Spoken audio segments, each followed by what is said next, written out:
Olá a todos que acompanham este canal sobre trading esportivo aqui no YouTube. Meu nome é Theo Borges e esse é mais um programa sobre trading, onde eu vou fazer o meu cenário de trabalho, meu planejamento de trabalho para essa quinta-feira, dia 17 de junho, uma quinta-feira com mais um dia de Eurocopa, Copa América retornando, Série A e Série B do Brasileiro. Lembrando que esses vídeos que eu faço aqui diariamente do Bom Dia Mercado não são vídeos de palpite, não são vídeos de entrada, são vídeos de criação de cenário, de planejamento de trabalho exclusivamente para o trade, para trabalhar ao vivo, que obviamente levam em consideração não só as cotações iniciais dos eventos, mas o conhecimento prévio das equipes, tá bom? Então, se você gosta desse tipo de vídeo, se você gostou desse tipo de vídeo, não esquece de se inscrever neste canal, ativar as notificações. Tem outros vídeos aqui no canal além disso. Tem o meu curso gratuito, inteiramente gratuito sobre treino esportivo aqui embaixo. E não esquece de participar também nos comentários para a gente se planejar junto, tá? Posso esquecer de alguma informação, você pode ter uma informação a mais que eu não tenha. A gente vai se planejando diariamente aqui. Eu me comprometi a fazer um vídeo todos os dias sobre a Eurocopa e também, logicamente, priorizando a Série A do Brasileiro, Copa América e depois a Série B do Brasileirão. Então, acabou de terminar o jogo da Itália e eu vou fazer esse vídeo para a gente se planejar para não ficar muito tarde para o dia de amanhã. Afinal de contas, amanhã já tem jogo às 10 horas da manhã. Beleza? Então, sem mais delongas, deixa eu colocar aqui nos favoritos como é que foi rapidinho o dia de hoje. Tivemos inicialmente uma Finlândia e Rússia. Eu, infelizmente, não consegui assistir o primeiro tempo da Rússia. Eu não sei se a Rússia deu padrão de back para estar dentro do mercado na hora do gol. Ao que eu perguntei ao pessoal do Leitura, não foi tão fácil de pegar. A Rússia, como eu já esperava, não era um jogo para muitos gols, porque mesmo perdendo, a Finlândia não necessariamente precisava ir para cima, porque o saldo de gols da Finlândia não é ruim. A Finlândia tem um saldo de 1, tem uma derrota e uma vitória, e não precisava ficar indo para cima para tomar uma goleada da Rússia. E em contrapartida, a Rússia não precisava se lançar com todo o ímpeto para cima da Finlândia, afinal de contas, já tinha perdido saldo de -2, já tinha perdido para a Bélgica de 3-0 e precisava primeiro pontuar e depois pensar em alguma coisa de saldo. Então eu não mexi em mercado de gols no segundo tempo nesse jogo, tá? E acabou que a Rússia venceu. O segundo jogo do dia foi uma decepção muito grande, que foi o jogo da Turquia com o País de Gales. Ontem eu comentei com vocês que a gente tinha visto uma Turquia com bloco baixo contra a Itália e não tinha dado para a gente ainda uma impressão de como que a Turquia atacava, de como estava a Turquia na parte ofensiva. E hoje eu vim com uma expectativa de trabalhar um lei para a equipe em campo, principalmente no País de Gales, e o que a gente viu foi uma Turquia completamente desorganizada defensivamente falando, muito nervosa ofensivamente falando, e em momento algum me deu confiança para trabalhar no Leo País de Gales. Eu cheguei a comprar um bom momento da Turquia, de 2 escanteios, e fechei a posição. Eu até cheguei a escrever no meu Telegram, se você não me segue no Telegram, o link eu vou deixar aqui embaixo.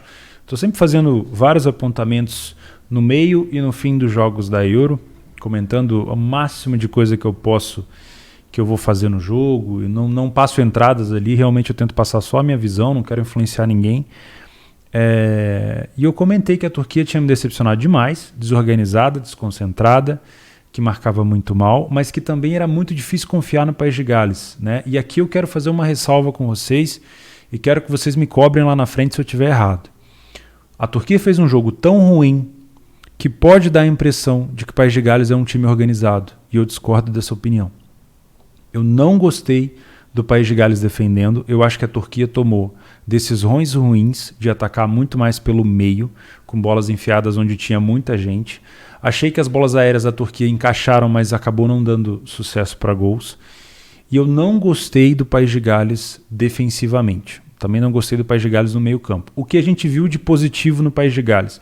O contra-ataque de Gales realmente encaixa. É um contra-ataque veloz, com Bale, com James e com Ramsey, tá? Gales tem boas jogadas ensaiadas. O gol do Ramsey foi uma jogada ensaiada que já havia sido testada antes, que é um passe entre as linhas para o Ramsey chegar, e esse passe geralmente vem do Bale, tá? Hoje a gente conseguiu ver um Bale carregando a bola, finalizando no gol, coisa que a gente não tinha visto contra a Suíça. Porém, não deixemos o mau desempenho, aliás, o péssimo desempenho da Turquia tornar esse time do País de Gales um super time. Eu acho que é um time que está organizado, está bem treinado até certo ponto, mas eu juro para vocês que eu vi muito mais uma Turquia fraca do que um País de Gales forte. Tá? Gol do País de Gales foi um belo passe de jogada ensaiada do Bale, e depois, no final do jogo, uma besteira da Turquia.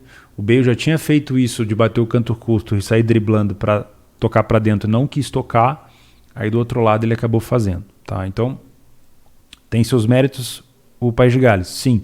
Mas por que eu estou dando essa criticada em País de Gales? Para quando a gente vê, provavelmente o País de Gales deve se classificar, para quando a gente vê um País de Gales numas oitavas de final da vida, não levemos em consideração que o País de Gales, ele destruiu a Turquia. A Turquia jogou muito mal nesse jogo. Tá? Eu quero deixar isso registrado aqui, porque essa é a impressão que eu tenho. Que eu acho que, por exemplo, quando o País de Gales for jogar contra a Itália, talvez o mercado pese bastante essa odd do País de Gales, porque é um time que jogou bem, relativamente bem contra a Turquia, e pode ser que essa odd seja mais alta. Tá? Então eu estou muito curioso para saber quanto que vai ser essa odd da Turquia contra o País de Gales, da Itália contra o País de Gales. E falando em Itália, a gente tem, só para finalizar, a Turquia está praticamente eliminada, né? A Turquia vai tirar agora um confronto direto com a Suíça para ver, obviamente, se ainda tem chance de passar, mas talvez ainda passe ali entre os melhores terceiros colocados se vencer. Do que eu vi hoje, eu acho que a Turquia perde para a Suíça. Vai ter muita dificuldade de vencer o time suíço. Vamos ver. Hoje tivemos o jogo da Itália. Consegui pegar... No jogo da Turquia com o País de Gales, eu trabalhei o mercado de gols, trabalhei o over à frente e só peguei esse gol no final do Bale, com o passe do Bale, que não teve muito... não se justificou tanto para o meu over à frente, que eu precisava de 2 gols. Já na Itália e Suíça, logo no início do jogo, a gente viu uma Suíça que precisava de ponto, porque tinha visto o País de Gales fazer 4, ela só tinha 1, porque empatou com Gales, e precisava pontuar contra a Itália. Um empate não era mal, mas a Suíça tomou uma iniciativa de atacar a Itália. E aí a gente conseguiu ver pela primeira vez uma Itália reativa. Eu, particularmente, como acompanho bastante a seleção italiana nas eliminatórias, e também tanto nas eliminatórias da Copa como nas eliminatórias da Euro, a Itália joga muito bem de forma reativa, muito bem. No lado esquerdo ali com o Insigne, fazendo tabela com o Immobile, lá na frente com o Berardi, o meio do Sassuolo ali jogando muito bem. Então, o Locatelli hoje fez 2 gols. Então, assim, eu gostava demais de ver essa Itália no contra-ataque. Foi o que a gente teve hoje, uma Itália reativa. Com isso, eu assumi os meus riscos de trabalhar o mercado de match odds, sabendo que a Suíça poderia ter um pouco mais de posse de bola, e peguei esse gol da Itália. Depois daquele gol anulado do Chiellini, que acabou saindo machucado. Chiellini, que é um cara mais velho, mas que conhece bastante os atalhos do campo. Depois daquele gol anulado, a Itália mostrou superioridade de novo, e aí sim eu consegui buscar esse gol da Itália. Com o lucro no jogo, obviamente, eu imaginando uma Suíça saindo ainda mais para o jogo, ainda deixei uma moeda na goleada. Eu comentei sobre o que eu fiz lá no meu Telegram, não vou me expor muito aqui. Mas foi um jogo muito bom, muito lucrativo para mim, graças a Deus. Foi um jogo muito bom de trabalhar, muito tranquilo. E eu vejo uma Itália muito forte, muito forte. E a dúvida que eu tenho para esse grupo na última rodada é como a Itália vai se comportar já estando classificada contra um País de Gales que também já está praticamente classificado. Tá? A gente tem País de Gales com 4 pontos, a Itália com 6. A Itália pode, por exemplo, colocar um time reserva, pode colocar um time mais alternativo. O País de Gales não necessariamente precisa ir para cima. Então, me causa um pouco de dúvida de como é que a gente vai ter esse cenário. Eu sei que está cedo para falar, mas é daqui a provavelmente uma semana, né? Provavelmente a gente vai ter uma odd da Itália um pouco mais alta, porque não precisa da vitória. O País de Gales também não precisa se expor muito, pode segurar mais um pontinho para se garantir em segundo, não ter nenhuma dúvida caso a Suíça, por exemplo, goleie a Turquia e passe na frente. Vamos ver, tá? O primeiro jogo do grupo, do jogo da Suíça com a Turquia, com o País de Gales, foi um jogo um pouco melhor do que eu vi hoje, tá? A Suíça, ela foi completamente dominada na parte de defesa da Itália. A Itália é um time que treina posicionamento de impedimento, é um time que parece sair de uma maneira perigosa, mas sai de uma maneira muito controlada para o jogo. Sai com Donnarumma com a bola no chão, tocando bola, chamando a defesa, o ataque da Suíça para dentro da sua área para poder gerar espaços lá atrás. Por isso que eu gosto tanto da Itália reativa, porque é um time bem treinado, tá? Um sério candidato a ser campeão nesse torneio. Daí temos os outros jogos aqui do Brasileiro que ainda vão acontecer, então vamos falar do dia de amanhã, que aí fica mais fácil. Começando às 10 horas da manhã com Ucrânia e Macedônia do Norte. Primeiro jogo, a Ucrânia demonstrou força ao recuperar um placar de 2-0 contra a seleção holandesa e depois tomou um gol de cabeça, 3-2. Foi um jogo onde eu consegui trabalhar muito bem a alavancagem aqui no Match Odds. Um jogo bom para gols também. Assim como foi o jogo da Macedônia do Norte contra a Áustria, Macedônia que eu comentei aqui, que é a minha xodó, porque é um time que defende mal, mas ataca muito bem, tem bons jogadores lá na frente, principalmente este jogador aqui, o número 21, o Elmas, que joga no Napoli, que faz muito bem essa tabela com o 9 aqui, que se eu não me engano ele é do Mallorca, e como o Goran Pandev do Genoa. Então, é um time forte ofensivamente, mas que marca mal lá atrás. Já a Ucrânia é um time com boa saída de bola, tem um excelente arremate de fora da área, além do próprio... Meu Deus, me falhou o nome dele agora. Malinovski, da Atalanta. Além do próprio Malinovski da Atalanta, a gente tem o Yarmolenko mostrando que sabe chutar muito bem de fora da área. O Yarmolenko, se eu não me engano, é o segundo maior artilheiro da história da Ucrânia. Fez um golaço contra a Holanda. E tem um Zinchenko também que consegue fazer essa jogada de criação.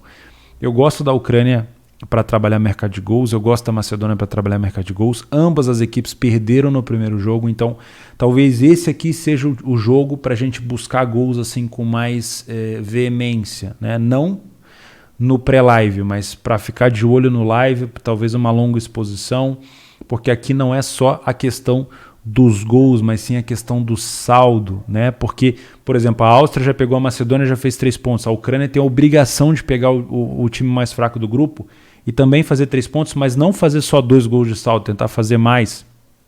A Macedônia sabe que se perder esse jogo está praticamente fora, porque o próximo jogo é contra a Holanda. Então, se quiser tentar uma classificação, tem que vencer a Ucrânia para tentar passar pelo menos como um dos melhores terceiros colocados e aí tentar tomar pouco gol da Holanda. É um cenário que a gente tem que traçar quando a gente for trabalhar, é importante, não é só olhar as odds e vamos. A gente tem que saber analisar também o cenário, né? E o cenário da Macedônia é precisamos ir para cima, e o cenário da Ucrânia é precisamos vencer o mais fraco do grupo e também fazer saldo. Então, eu venho para esse jogo para trabalhar o mercado de gols. Eu até aceito essa cotação da Holanda mais baixa, acho que a Holanda pode sim propor um bom jogo aqui contra a Macedônia, mas eu não gosto muito da Ucrânia propondo o jogo. A Ucrânia me lembra muito a seleção polonesa, de ser um time com mais... de ser mais incisivo no contra-ataque, roubando bola no campo, até no meio de campo, precisa nem ser só no campo ofensivo, no mais intermediário e puxando o contra-ataque. Gosto da Ucrânia nesse estilo, mas não é uma defesa muito confiável, não tem um goleiro muito assim confiável, falhou bastante contra a Holanda. Então eu espero gols nesse jogo de ambos os lados, por mais que as pessoas não acreditem na Macedônia, eu gosto muito desse time. Então o Match Odds ele vai ser utilizado por mim somente se a Ucrânia estiver amassando a Macedônia. Porém a Macedônia contra-ataca muito bem. Em qualquer bobeira da Ucrânia vai dar esse espaço para a Macedônia aproveitar. Por isso eu acho que esse jogo aqui é para gols. Beleza? O segundo jogo do dia é a Dinamarca com a Bélgica. Aqui também nós temos mais um cenário global que precisa ser dito, né? A Dinamarca passou por toda aquela questão emocional com o problema de saúde do Eriksen e vai agora ter uma batalha muito difícil pela frente contra a Bélgica. Por quê? A Bélgica hoje é uma das seleções mais fortes da Euro. Tem um dos melhores contra-ataques talvez da Europa, né? Pode colocar aí Itália, Bélgica e França mais ou menos num pote parecido em relação a times reativos. E a Dinamarca precisa vencer, né? Óbvio, a Dinamarca poderia pensar assim, não, ao invés de eu vencer a Bélgica, eu vou tentar tirar um ponto da Bélgica e vencer a Rússia no último jogo. Mas quem garante que a Rússia, por exemplo, não vá complicar a vida da Dinamarca. Então a Dinamarca não pode pensar desse jeito. A Dinamarca joga em casa novamente, se eu não estou enganado. Deixa eu dar uma olhada aqui. Exatamente, lá em Copenhaga, foi onde aconteceu aquela questão do Eriksen. E eu vejo uma Dinamarca tentando ir para cima da Bélgica. Eu vou até ousar em dizer que isso aqui vai ser um cenário parecido com o jogo da Itália com a Suíça. A Suíça tentando vir para cima no início, a Dinamarca tentando vir para cima no início e a Bélgica utilizando bastante dos contra-ataques. Tá?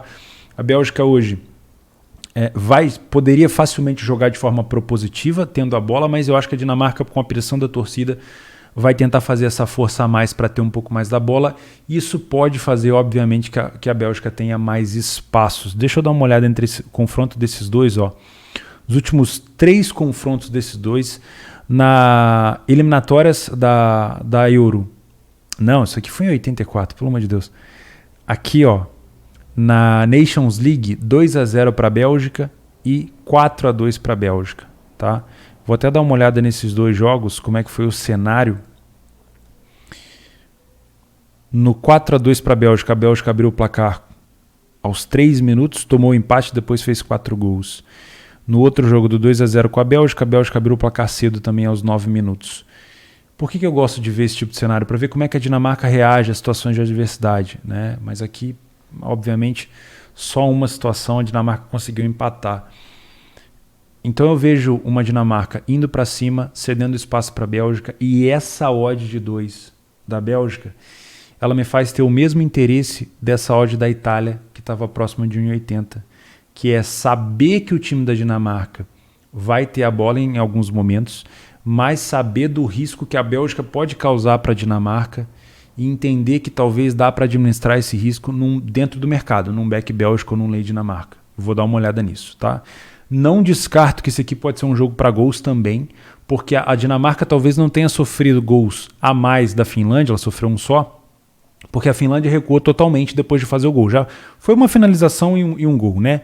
Mas depois de fazer o gol, a Finlândia ainda recuou ainda mais.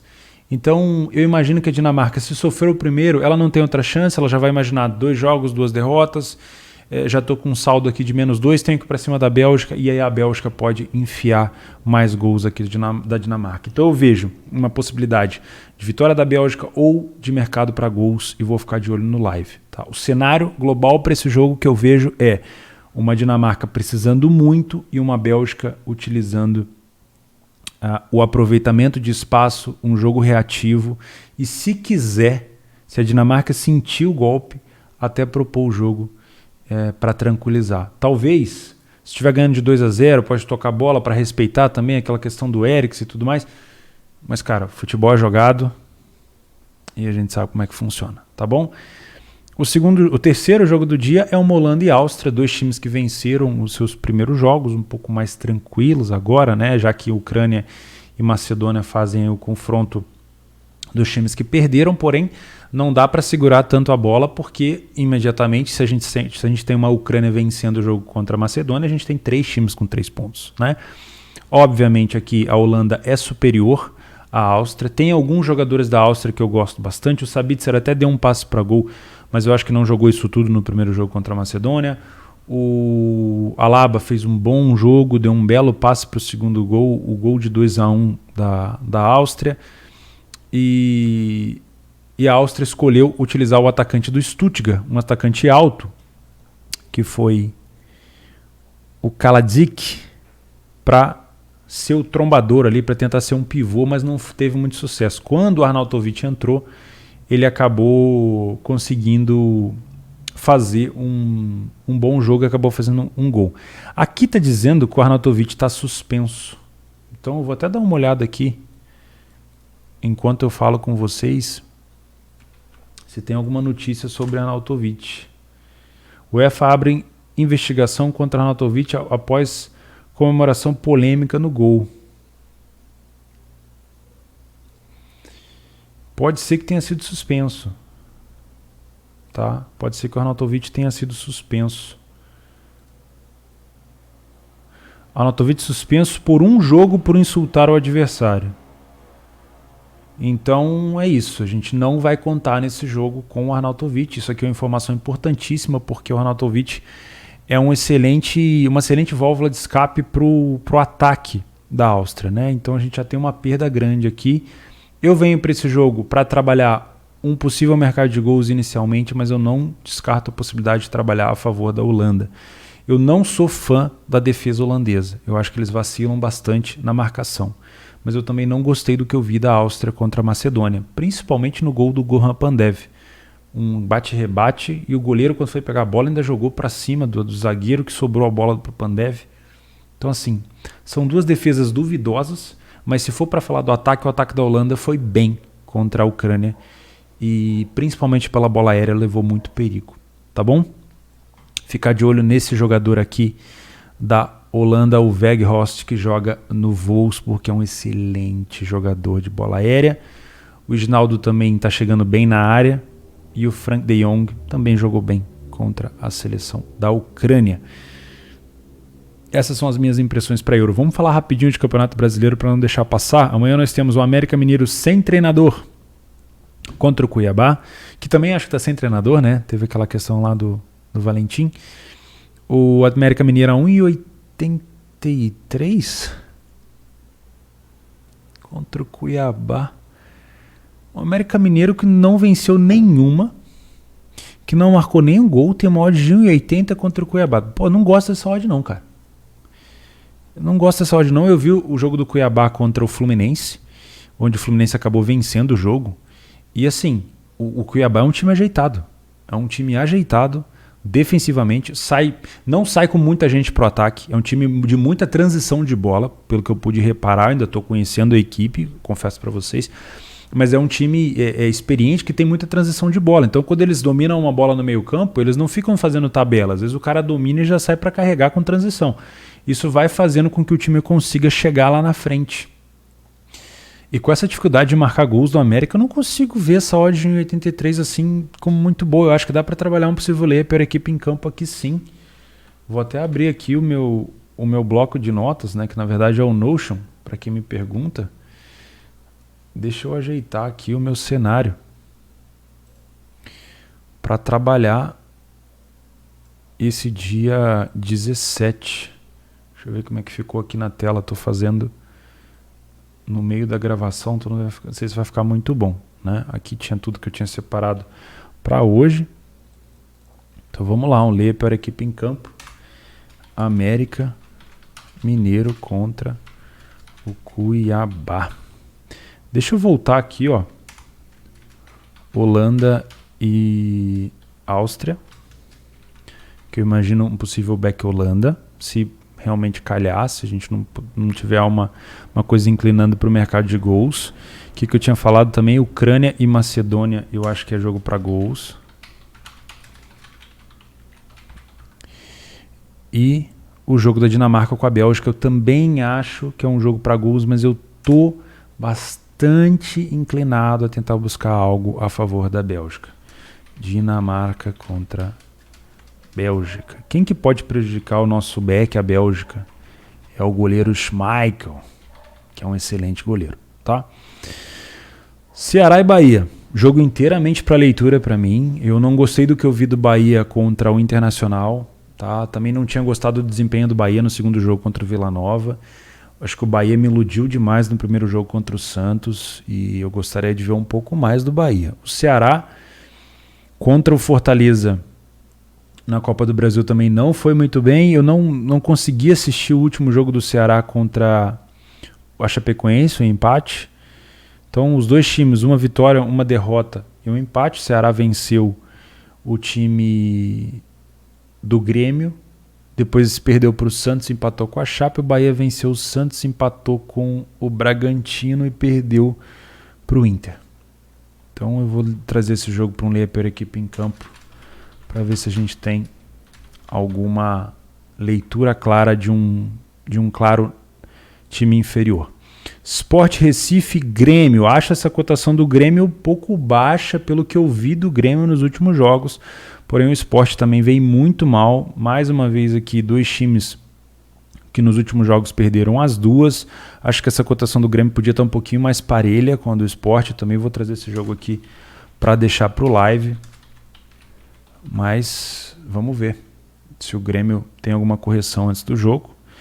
Atlético Goianiense e Fortaleza. Aqui talvez as duas sensações do campeonato, né? O Atlético Goianiense, eu acho que ele está um pouco esticado a corda dele. Eu acho que foi um hype muito grande que foi criado no Atlético Goianiense por ter vencido o Corinthians 2 vezes, uma na Copa do Brasil e uma no Brasileirão. Não quer dizer que ele não seja um bom time, ele é um bom time, tá?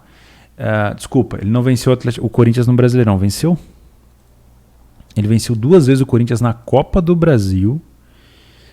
E aí no Brasileiro ele venceu o Fortaleza. Isso aqui em janeiro. Tá mostrando entre os dois. Deixa eu dar uma olhada aqui. Venceu o Corinthians na Copa do Brasil, venceu o São Paulo e venceu o Corinthians. E venceu... não, são 3 vitórias para cima do Corinthians mesmo. Não, um foi 0-0 final. Desculpa. Falha minha, tá? Venceu 2 vezes o Corinthians e empatou uma na Copa do Brasil, o jogo da volta. Exatamente, o Corinthians não conseguiu nem finalizar no gol. Então assim, eu acho que o hype criado por cima do Atlético Goianiense, ele é um pouco menor do que realmente é, tá? Acho que o Atlético Goianiense é um bom time compacto que contra-ataca bem. Porém, eu senti que o Atlético Goianiense não foi agredido por um time ainda que foi com essa intenção. O São Paulo, por exemplo, quando jogou com o Atlético Goianiense, estava de ressaca, ainda estava aquela coisa do título do Campeonato Paulista, que há muito tempo não jogava, tinha acabado de se classificar para as oitavas da Libertadores. Então eu acho que houve um hype muito grande no Atlético Goianiense por esses jogos contra o Corinthians, que já não via bem, né? O Fortaleza já vem demonstrando um favoritismo, assim, um elenco mais calejado, com um treinador argentino com uma ideia muito bem implementada de jogo. O Atlético Goianiense está com o Barroca, né? O Barroca, por mais que a gente queira elogiar o Barroca troca de time direto. O Barroca já passou pelo Botafogo, sei lá, mais 5 vezes. Então, assim, a ideia de jogo do Barroca, do Atlético Goianiense, é boa, mas eu não sei até que ponto ele consegue manter esse alto nível. Já o Fortaleza, parece que ele tem uma ideia de jogo bem diferente.